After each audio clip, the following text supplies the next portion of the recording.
Pelatih Mixed Martial Arts di Canggu, Nyoman Haribisana mendatangi Polsek Kuta Utara pada Minggu 21 Januari 2024. Kedatangannya tersebut untuk mengklarifikasi peristiwa penganiayaan terhadap pemotor yang dilakukannya di simpang Jalan Raya Kerobokan. Kasih Humas Polres Badung, Ibtu Iketut Sudana membenarkan keributan dan pemukulan itu terjadi di simpang Jalan Raya Kerobokan pada Jumat, 19 Januari 2024 sekitar pukul 20.45 WITA. Sebelumnya, pada Sabtu malam beredar video keributan di barat traffic light, Jalan Raya Kerobokan Kuta Utara. Kemudian besoknya, beredar di medsos rekaman suara terkait kronologi kasus tersebut. Kene Belicang kan mulai ngelatih. Gitu pas kalau ngemuliang kalau balik ke Dukat Badung kan gitu kok soalnya. Mare di jalan tuh nepin daduan itu ini ugal-ugalan ngabu motor konyang lah mana.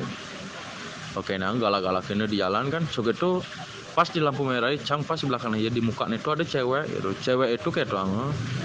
Ternyata kejadian itu dipicu ulah dua orang pria diduga buruh yang ugal-ugalan di jalan dan memaki para pengendara. Selain melakukan klarifikasi, Haribisana juga minta maaf atas perbuatannya tersebut. Video permohonan maaf Haribisana tersebut dilaksanakan di Polsek Kuta Utara. Om Swastiastu, pada hari ini Minggu tanggal 21 Januari 2024 pukul 02.00 WITA, saya Nyoman Haribisana izinkan dalam kesempatan yang baik ini dengan segala kerendahan hati saya menyampaikan permohonan maaf kepada seluruh masyarakat serta kepolisian di daerah Kuta Utara terkait telah beredarnya video viral berisi penganiayaan yang saya lakukan terhadap pengendara sepeda motor bertempat di traffic light Simpang Kerobokan.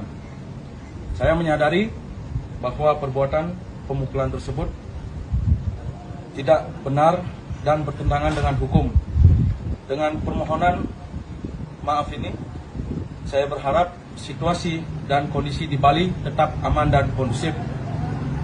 Saya juga berjanji tidak akan mengulangi perbuatan tersebut dan akan bersikap kooperatif jika diperlukan oleh aparat penegak hukum.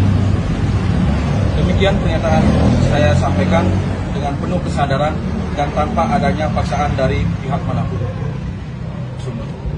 Kasih Humas Polres Badung Ibtu Ketut Sudana mengatakan, proses hukumnya tetap berjalan, dan masih dalam penyelidikan serta mencari korban. Kertanegara Bali Post melaporkan.